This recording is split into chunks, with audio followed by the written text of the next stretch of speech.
Bismillahirrahmanirrahim. Assalamualaikum warahmatullahi wabarakatuh. Waalaikumsalam warahmatullahi wabarakatuh.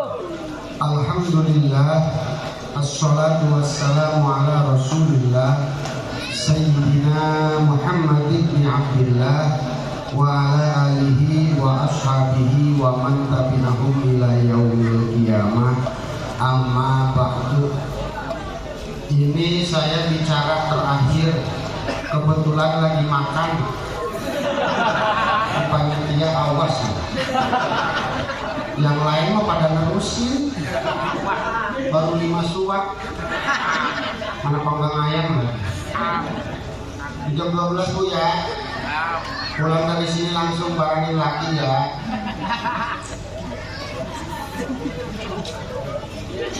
Ada orang punya pangkat, punya derajat. Pangkat tinggi di hadapan manusia, derajat tinggi di hadapan Allah. Siapa? Baginda Rasulullah. Rasul itu pangkatnya tinggi, bukan sebatas pemimpin satu negara, tapi pemimpin dunia. Bukan pemimpin bangsa Arab saja, tapi pemimpin manusia, pemimpin jin dan malaikat. Ibu pernah lihat jin? No, yang nyender di tembok ini. Ini dari zaman Nabi Ibrahim. Orang ikhlas. Bahkan Nabi itu para hadirin hebat luar biasa. Hebatnya Nabi di segala bidang. Ka'annahu li jalalati, ka'annahu wa huwa fardun fi jalalati. Nabi itu begini. Nabi itu ketika di hadapan anak-anak hebat, mereka sangat menghormati Nabi. Ketika di hadapan musuh, mereka takut dan gentar menghadapi Nabi. Ketika di hadapan para istri, mereka sangat kagum dan takjub ingin menjadi istri Nabi. Di segala bidang Nabi hebat. Persis kayak pejabat kita. Di kantor hebat, balik ke rumah habis sama bininya. Kenapa? PRW nelpon, begitu diangkat suara cewek. Derajatnya tinggi, pangkatnya pun tinggi. Nih kudunya Indonesia punya yang begitu. Presiden Indonesia kudunya mah orang yang pangkatnya tinggi, derajatnya pun tinggi, orangnya ahli sholat, cinta habaib, cinta ulama.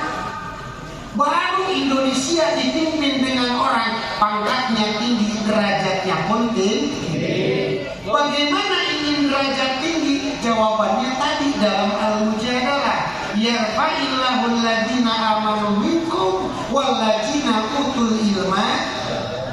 Kudu orang paham ilmu agama para hadirin. Kalau orang paham ilmu agama, maka dijamin derajatnya tinggi di hadapan Allah Subhanahu. Yang pertama, ini kita lihat presiden kita udah pernah mondok belum? Presiden kita kira-kira ngaji jurumnya bisa apa kagak? Suruh imam kali aja, mau gak? Dia yang sekarang kumpul di sini nih, datang presiden kita, suruh dia jadi imam, kalian jadi makmum, mau kagak? Kita kadang mau, dia ogah. Takut ketahuan. Nih kalau bisa nanti 2024 ulama yang maju jadi presiden, amin. Bang Bajri kita dukung jadi presiden. Ya, paling yang diri Cipayung doang. Cipayung juga cuma masjid-masjid ini yang suka jauh Pak. DPR kudunya ulama, DPR kudunya diisi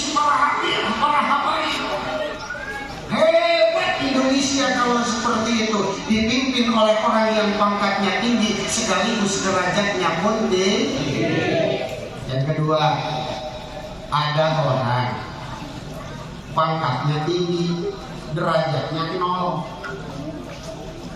gelarnya inspektur jenderal, kelakuannya boro-boro baik ajudannya ditembak. Itu orang pangkatnya tinggi apa kakak? Derajatnya ada enggak? Orang-orang hormat enggak sama dia? Orang-orang salut enggak sama dia? Yang ada semua rakyat Indonesia membicarakan dia. Bagaimana bisa seperti ini? Satu, ilmunya nol. Bahkan dia pendidikannya tinggi, benar, pendidikannya tinggi, tapi mohon maaf, ilmunya nol. Lah, memang antara pendidikan dengan ilmu berbeda, jelas berbeda. Mohon maaf para bapak, para ibu, ilmu yang dimaksud oleh Allah dalam Al-Quran, alladzina utul ilma, adalah ilmunya Allah. Bagaimana ilmunya Allah? Adalah ilmu yang sesuai dengan Al-Quran, ilmu yang sesuai dengan hadis, dan didapatkannya pun dengan cara seperti yang Rasul ajarkan. Rasul kalau ngajarin ilmu sama murid-muridnya itu mubasyaratan. Ini begini nih, sahabat berkerumun gitu di sekitar Nabi.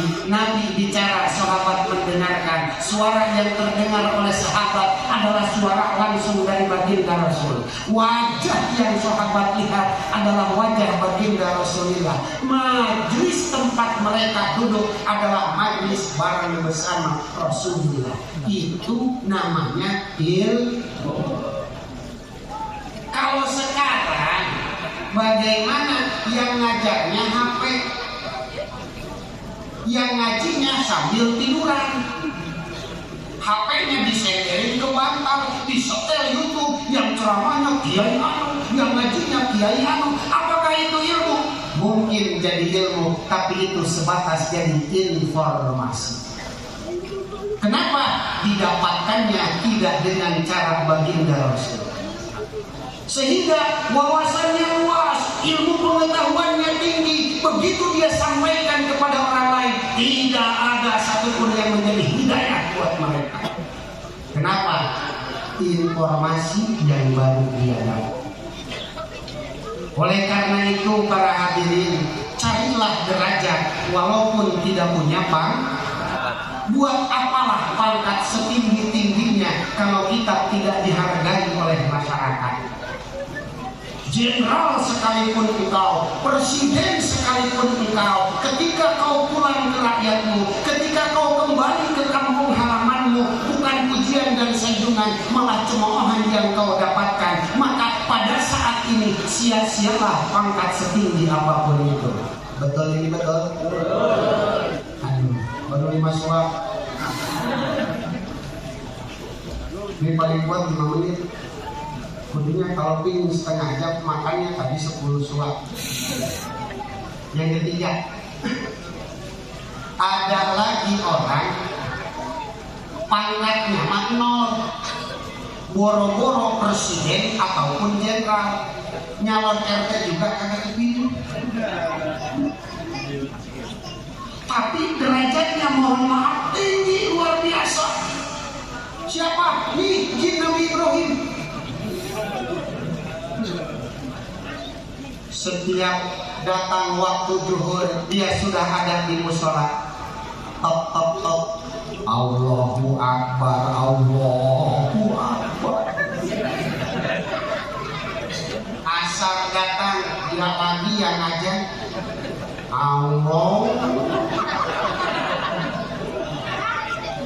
Maghrib baru tuh rada kencengan, anak-anak yang aja. Kenapa? Rame ngomong. Isya masih muda yang aja. Giliran subuh, ya, ya koyung, ya jalan-jalan, ini mak-mak berbangun, keseringan Udah 8 tahun suara itu terus tiap sebelum subuh sampai telinga tuh enak. Bangun kita datang ke kamar mandi langsung ambil wudhu. Bapaknya pun bangun berangkat ke musola. Alhamdulillahilladzi ahyana ba'da ma amatana wa ilaihi. Belakang orang. Satu hari dia sakit. Zuhur tidak ada azan, yang azan orang lain. Ini kuping ibu-ibu mulai nagih. Lah, kemana si Waan? Asar yang azan orang lain lagi, kuping kita nagih lagi. Lah, kemana ini Bang Anu? Subuh gak ada yang ngebangunin. Telinga kita mendengarkan. Mana ini suara yang setiap malam saya dengarkan? Telinga kita ingat. Oh, mungkin dia lagi kena samrat. Ya. Tahu samrat? Pasang. Zaman sekarang kalau di rumah remang. Malam kedua masih sakit, ibu-ibu kupingnya masih nagih. Lah kemana Bang Anu? Malam ketiga masih juga sakit, belum datang orang tersebut ke masjid. Ibu-ibu, bapak-bapak semua merindukan. Ya,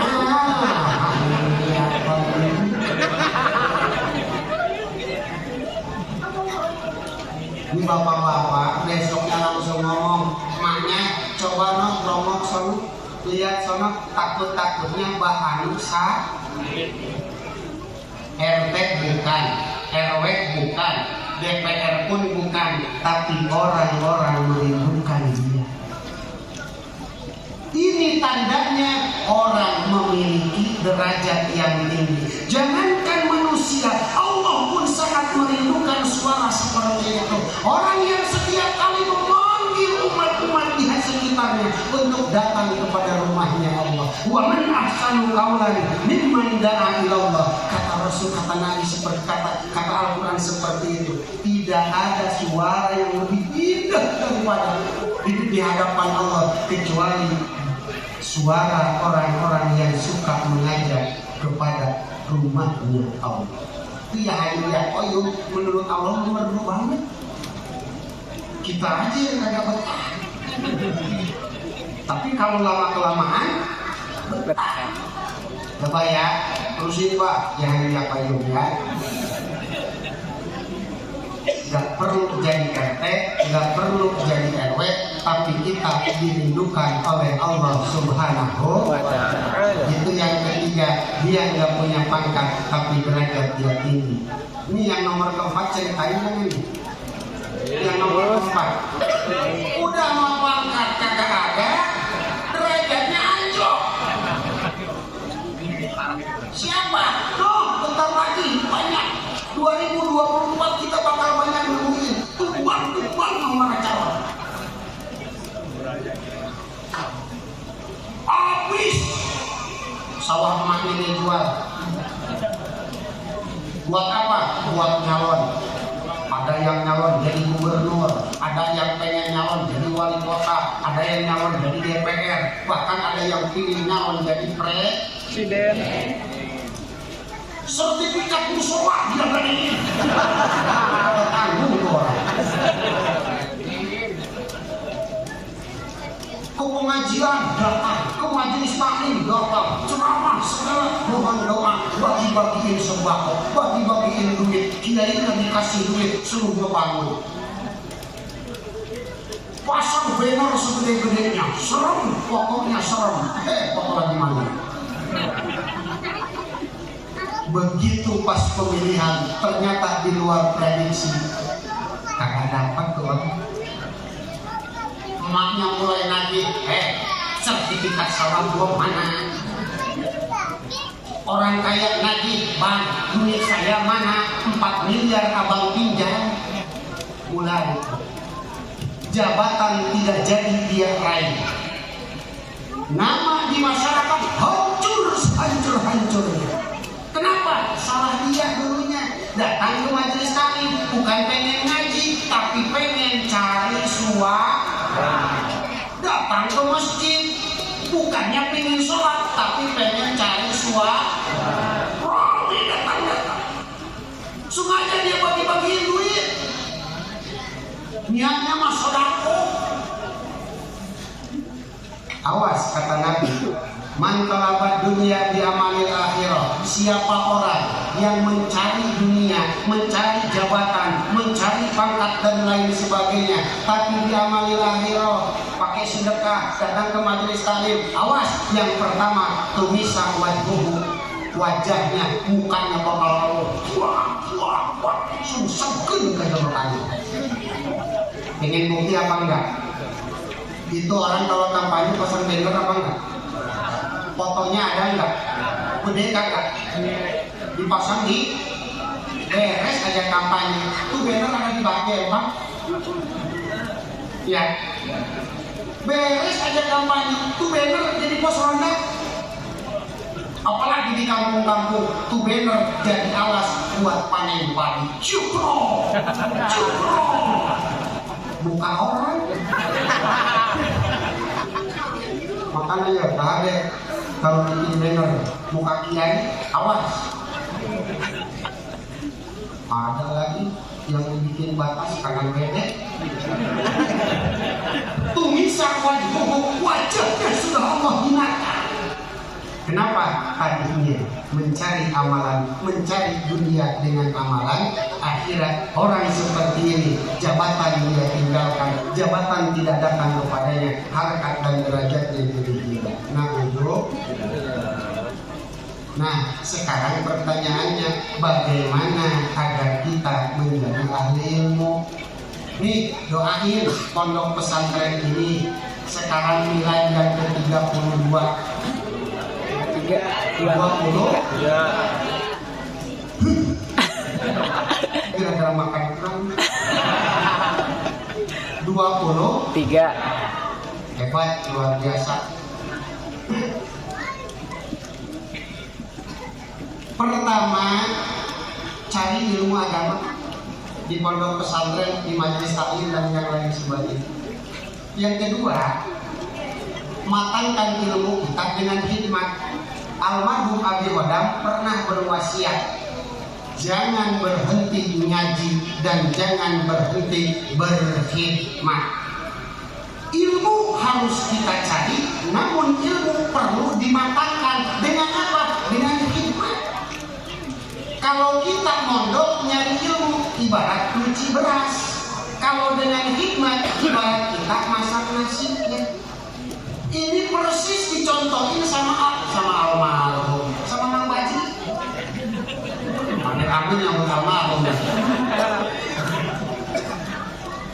Mohon maaf, kalau saya dari kecil bilang almarhum, bilang almarhum itu bilangnya Mang Baji aja. Sekarang walaupun udah jadi abah lagi, saya bilangnya Mamang aja. Aku benar begini. Ngajinya rajin tuh almarhum.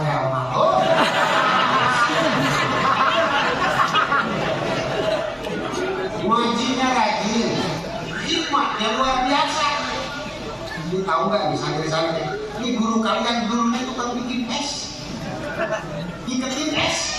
Ini kalau kagak percaya, ini habis acara ya, awal kasih plastik, isiin air teh manis, suruh diikat, pasti Mang Badri masih bisa diikatnya kencang. Kalau Mang Badri yang ikat, emak untung banyak, emak saya untung banyak. Kenapa? Mang Badri bisa bikin ikatan es pendek tapi kencang.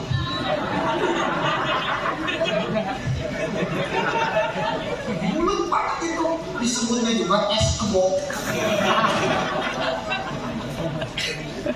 Alhamdulillah, dari es kebo anak almarhum emak saya 12 semuanya daftar haji, semuanya udah haji ketika masih bujangan. Ditanya emak dari mana? Ya dari mana lagi? Emak dari es kebo. Siapa yang bikin? Emak.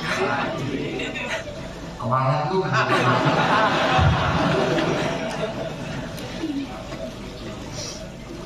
Cari ilmu, matangkan dengan hikmat. Hai santri, awas kalian jangan lupa berhikmat. Kenapa? Ilmu hanya akan matang ketika jika kalian dicampurkan dengan khidmat. Selama apapun kalian mencuci beras, kalau tidak dimasak dia tidak akan jadi nasi.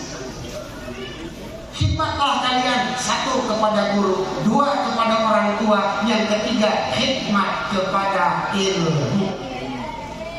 Tapi mohon tahu kenapa aturan dalam khidmat. Yang pertama, khidmat itu selalu ada waktu untuk berkhidmat. Ketika guru memerlukan kita, ketika orang tua memerlukan kita, maka kita selalu ada waktu yang luang untuk mereka. Tidak ada kalimat sibuk ketika kita untuk berkhidmat.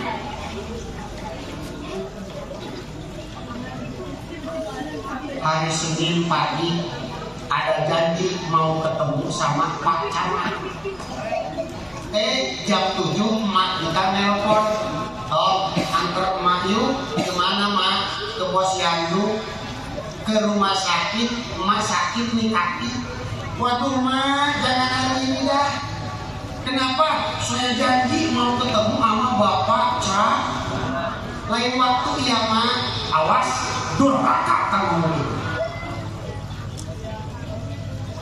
Emak kita manggil, maka kita harus selalu ada waktu untuk mereka. Siapa itu camat? Siapa itu bupati? Siapa gubernur? Dulur lain. Orang tua kita bukan. Ngasih duit juga nggak pernah. Sekarang emak kita sakit minta diantar ke dokter, lu masih tega-teganya belain camat ninggalin emak lu. Selalu ada waktu untuk khidmat. Jangan sekali-kali ada kalimat sibuk, sok sibuk. Nih sengaja nih hal ini disampaikan karena ini berkaitan dengan Isra Mi'raj. Di kitab Takdir disebutkan ada seorang ahli ibadah, sholatnya rajin, malamnya dia habisin pakai sholat, siangnya dia puasa terus menerus. Siapa namanya?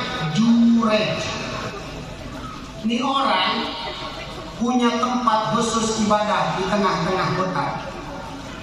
Ketika dia pagi-pagi sedang sholat, sholatnya sholat sunat, datang emaknya mengetuk pintu. Assalamualaikum wahai anakku. Jurej mendengar, tapi dia sedang sholat. Kata Jurej, ya Allah, ibuku datang. Ibuku ada di depan pintu. Aku bingung ya Allah, ibuku atau sholatku. Maka Jurej tidak langsung menjawab, dia meneruskan sholatnya. Tidak lama ibunya kembali mengetuk pintu. Assalamualaikum wahai anakku. Jurej kembali bingung, ya Allah, sholatku apa ibuku? Maka setelah 2 kali itu Jurej malah meneruskan sholatnya. Dipikir Jurej persis kayak kita nih. Gua tanggung udah ruku, habis ruku tinggal sujud 2 kali, habis sujud tinggal tahiyat, salam, tungguin mak, tinggal salam doang. Ya mak ya. Dasar ini. Kagak sabar, langsung ditinggalkan demi Jurej. Si emak tersebut, si ibu tersebut meninggalkan Jurej dengan nada penuh kecewa. Maka para hadirin, dari kisah ini diceritakan di situ bagaimana bertubi-tubinya cobaan yang Jurej dapatkan. Dia ahli ibadah, dia jago ibadahnya, hebat mulia di hadapan masyarakatnya. Tidak lama ada Jablay hamil. Tahu Jablay? Mana orangnya? Masukin mobil. Ada Jablay hamil. Siapa Jablay itu? Taunya suruhan orang-orang. Lu pingin duit banyak? Ya. Udah, lu masuk ke masjidnya Jurej. Terus lu goda dia sampai dia hamilin lu. Datang ke Jablay. Kampungnya kemana? Ke tempatnya Jurej. Gua masukin ininya, itunya. Persis kayak mama kalau kayaknya dikasih duit. Pakai dasar. Dasarnya udah bolong. Ternyata itu perempuan tidak berhasil menggoda Jurej. balik dari tempat itu ketemu bapak-bapak ini.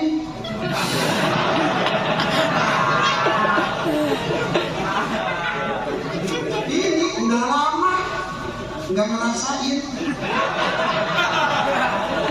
Bangsa lagi kita bapak. Beneran, iya yang penting hamil. Wah ini sapi, alhamdulillah ini. Enggak lama dengan orang ini, perempuan tersebut ujungnya hamil.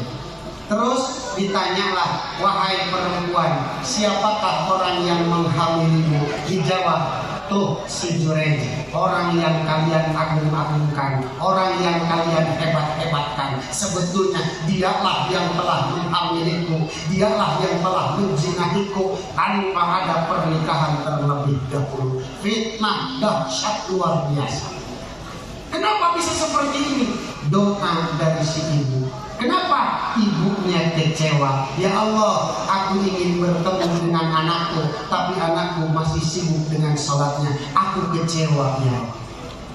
Maka dengan kecewa seperti itu saja Allah timpakan bertubi-tubi kepada diri.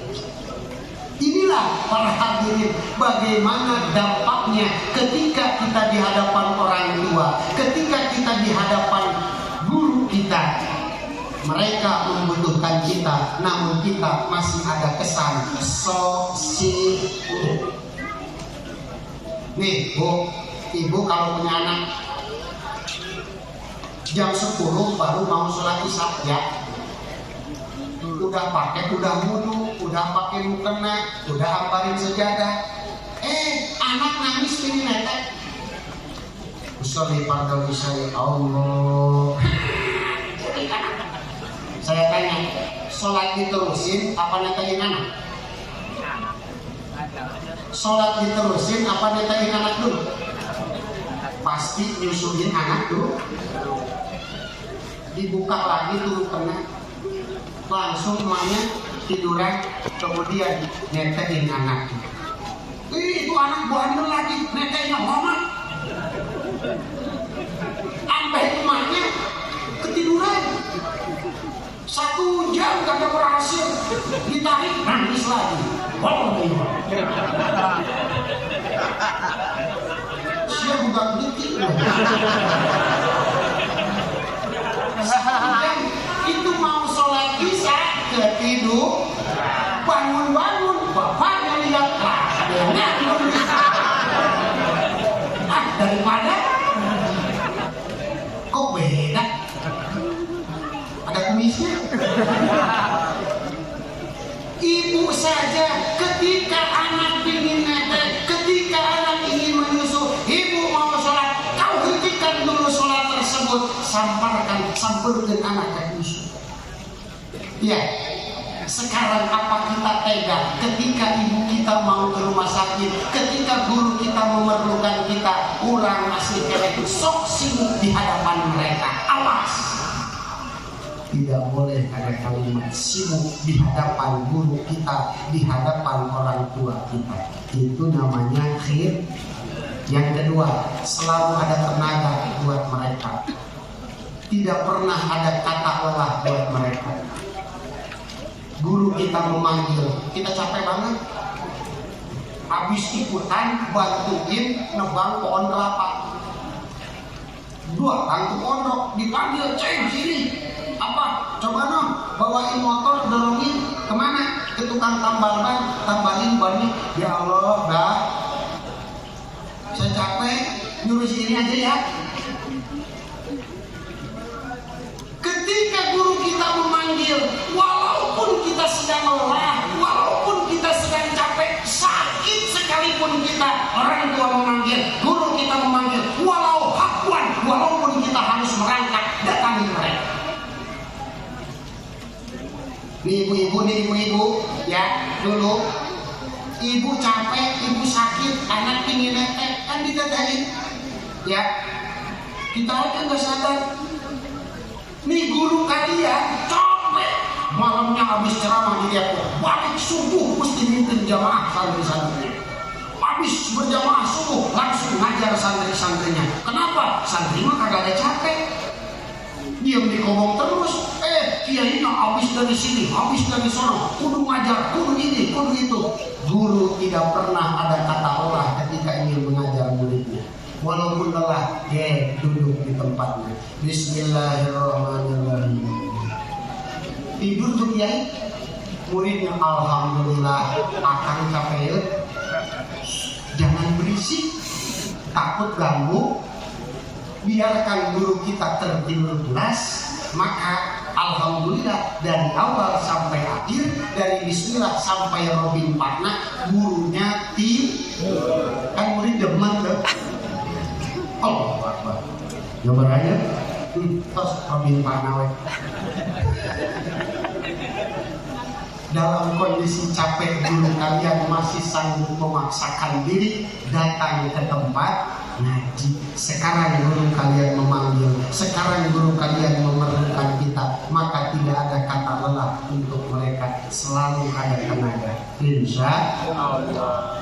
Ilmunya kita cari, khidmatnya kita maksimalkan, maka insya Allah kita akan dijadikan ahli ilmu. Alhamdulillah, Ilwadi 23 tahun berdiri dengan segala jerih payah. Mang Bajri dulu luar biasa. Sampai sekarang pondoknya aja yang bagus, rumahnya mah masih begitu baik. Sekarang baru ada lagi bangunan, tinggi ke atas, masya Allah luar biasa.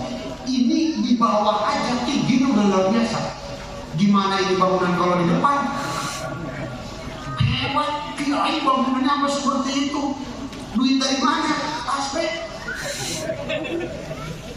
Luar biasa. Bagaimana bisa seperti ini? Jawabannya tadi, satu dengan ilmu, yang kedua dengan khidmat. Kita doakan mudah-mudahan Nurul Hidayah Ilwadi ini selalu ada dalam naungan Allah Subhanahu wa taala, selalu dijaga oleh Allah Subhanahu wa taala. Kiainya, para pengurusnya, kita doakan semoga mereka diberi keikhlasan, diberi umur yang panjang, disehatkan badannya, diberkahkan ilmu dan rezekinya.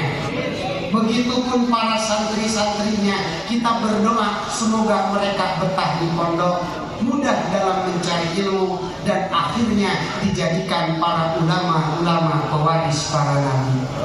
Dan mudah-mudahan kita yang hadir di sini juga diberi keturunan ahli ilmu. Amin ya rabbal. Tidak panjang yang saya mau sampaikan. Kenapa? Mungkin nasi saya masih ada setengah piring lagi. Itu pun kalau nggak ada yang hajar. Allahumma muwaffiq ila aqwamit thoriq. Assalamualaikum warahmatullahi wabarakatuh.